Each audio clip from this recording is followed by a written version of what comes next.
My parents threw me out because I married my unemployed BF 8 years. Later, my BF buys their house and I shut its door on their faces. I 30F grew up in a conservative family. My parents always emphasized the importance of marrying someone successful and wealthy. My elder brother 35 meters followed their wishes and married a woman 33 from a well-off family. 8 years ago, I was dating Tom 32 meters. He had just finished his MBA and was unemployed, looking for the right opportunity to start his business. My family, especially my brother and sister-in-law, constantly criticized my choice. They called Tom a loser and said I was wasting my time with him. The situation worsened when Tom proposed to me. I accepted, and when I told my family, they were furious. My brother and sister-in-law led the charge in convincing my parents that I was making a huge mistake. They argued that Tom would never amount to anything and that I'd regret my decision. My parents gave me an ultimatum: break up with Tom or leave the house. I chose Tom. I packed my bags and left with my family, telling me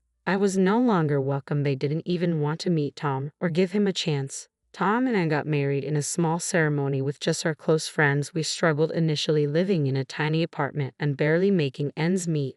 But Tom's business idea started to gain traction and slowly things improved. Now, 8 years later, Tom's business has become incredibly successful. We're wealthy beyond what I ever imagined. We live in a beautiful home, travel the world, and have a comfortable life throughout it all. Tom has been my rock, always supportive and loving. Recently, I heard through a mutual acquaintance that my family was facing financial difficulties. They had made some bad investments and were now in debt. They were selling their large family home to partially cover their debts. Tom suggested we buy the house. At first, I was hesitant, but then I thought it might be a way to finally confront my family. Tom agreed to handle the purchase, as my family had never met him and wouldn't recognize him. Yesterday, Tom went to see the house and made an offer. My family, desperate for money, accepted. Immediately, the deal was closed quickly. Today, I went to the house. As I walked in, my family was there packing their belongings. They looked shocked to see me. My brother immediately said I wasn't welcome and that the house no longer belonged to them. That's when I dropped the bombshell. I told them that the house was now mine, as my husband, the same unemployed boyfriend they had criticized years ago, had bought it. The look on their faces was priceless. They were stunned into silence. Then they started pleading, saying they were family and asking if we could help them out of their financial troubles.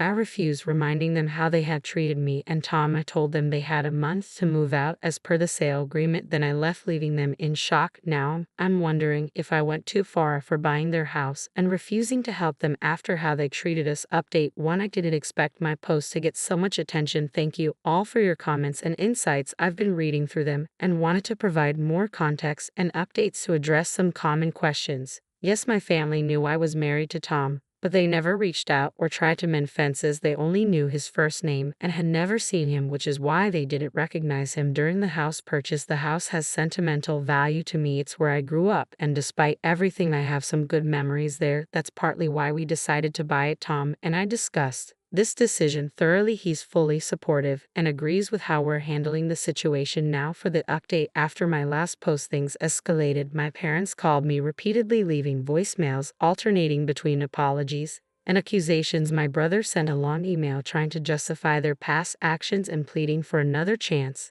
I decided to meet with them one last time to clear the air. We met at a neutral location, a cafe near there now. Our house. Tom came with me for support. The meeting was tense from the start. My mother burst into tears upon seeing us, while my father and brother looked a mix of angry and desperate. My sister-in-law just looked uncomfortable. I let them speak first. They talked about how sorry they were, how they realized their mistake, and how they wished they could turn back time. My brother admitted that his actions were partly driven by jealousy. He had always been the golden child, and seeing me happy with Tom threatened his position in the family. When it was my turn to speak, I was calm but firm. I told them about the struggles Tom and I faced in the early years of our marriage, how we supported each other, worked hard, and built our life together.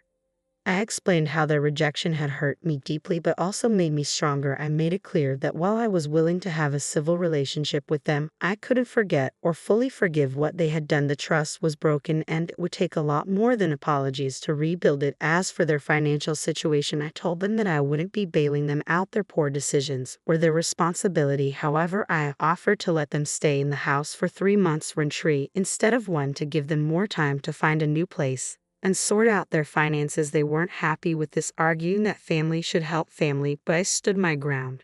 reminding them that they hadn't considered me family when they threw me out. The meeting ended with no real resolution. My family left looking defeated. Tom and I went home both emotionally drained. I still feel conflicted. Part of me wants to help them more, but another part feels they don't deserve it. Tom says he'll support whatever decision I make, but he also reminds me of how much pain they caused us. Update 2. It's been a few weeks since my last update and a lot has happened. I appreciate all the support and advice I've received from this community. It's helped me gain perspective and make some decisions. After our meeting at the cafe, my family seemed to back off for a while.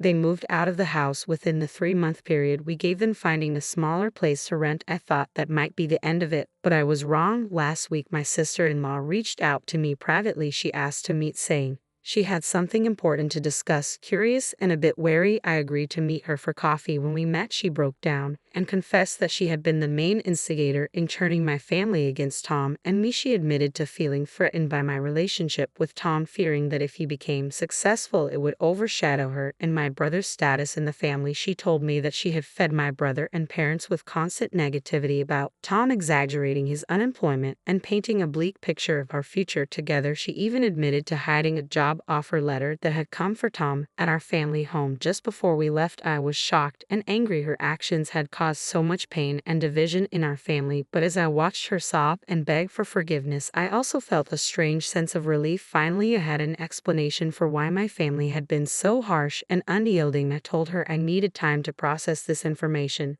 and that I'd be discussing it with Tom. She understood and left looking both relieved and anxious. When I told Tom about this revelation, he was as surprised as I was. We spent a long time talking about it, discussing how this new information affected our feelings about the situation. After much discussion, we decided to have another family meeting.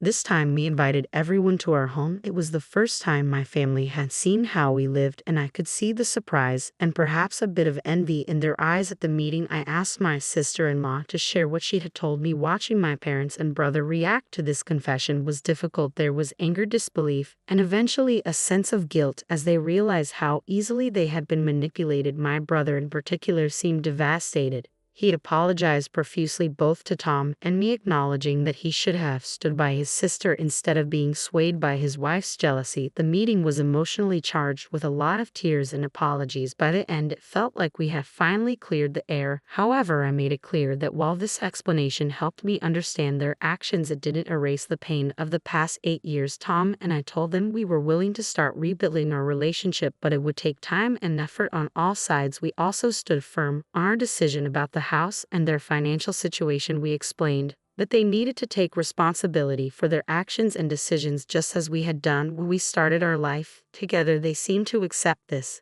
though I could tell they were still hoping for more financial help. We ended the meeting on a cautiously optimistic note, agreeing to start with small steps like occasional family dinners. I feel like a weight has been lifted, but I'm also wary. I know rebuilding trust will be a long process. Tom and I are taking it one day at a time. Update 3. Final update. It's been 6 months since my last update, and I wanted to share how things have progressed. This will be my final update on the situation after the revelations and the family meeting at our house. We've been slowly working on rebuilding relationships. It hasn't been easy, and there have been setbacks, but overall, I feel we're moving in a positive direction. We started with monthly family dinners alternating between our home and a restaurant. These dinners were awkward at first, with forced conversations and lingering tension, but over time they become more relaxed and genuine. My parents have made a real effort to get to know Tom. They've apologized to him personally for judging him without ever meeting him. Tom, being the kind person he is, has been gracious about it, though I know the past hurt still lingers for him. To my brother and I have had several heart-to-heart conversations. He's expressed deep regret for not standing by me and for letting his wife's jealousy cloud his judgment. He's been working on his own issues, including going to therapy to deal with the pressure of always being the golden child. As for my sister-in-law, she's been trying to make amends. She and my brother are also in couples therapy, working on their relationship and communication. While I appreciate her efforts, I'm still cautious around her. Trust, once broken, takes a long time to rebuild. On the financial front, we've stuck to our decision about the house. My family moved into a smaller place and have been working on getting their finances in order. They initially struggled with this, but I think they're beginning to understand that it's necessary for them to take responsibility for their choices. However, seeing their efforts to change and rebuild relationships. Tom and I decided to help in a different way. We offered to pay for financial planning sessions for them to help them budget and make better financial decisions in the future. They accepted this offer. Gratefully, we've also started a small family investment fund where we're teaching them about responsible. I know it's also because of the kind, generous person he is. His support has made this journey of reconciliation possible. I've learned so much through this experience. I've learned about the power of forgiveness, not just for the person you're forgiving, but for yourself. I've learned about the importance of boundaries and how they can actually strengthen relationships when implemented with love and clarity. I've learned that family is complex, messy, and imperfect, but also capable of growth and change. Most importantly, I've learned that love, the kind of love Tom and I share, the kind that weathers storms and celebrates joys, is the found upon which everything else is built. It gave us the strength to face those difficult early years, and it's giving us the strength now to navigate this complex family situation. Thank you all for being part of this journey with me. Your support and insights have been invaluable. While this is my final update on this situation, I feel like our story is far from over. We're just beginning a new chapter, and for the first time in a long time, I'm excited to see where it leads.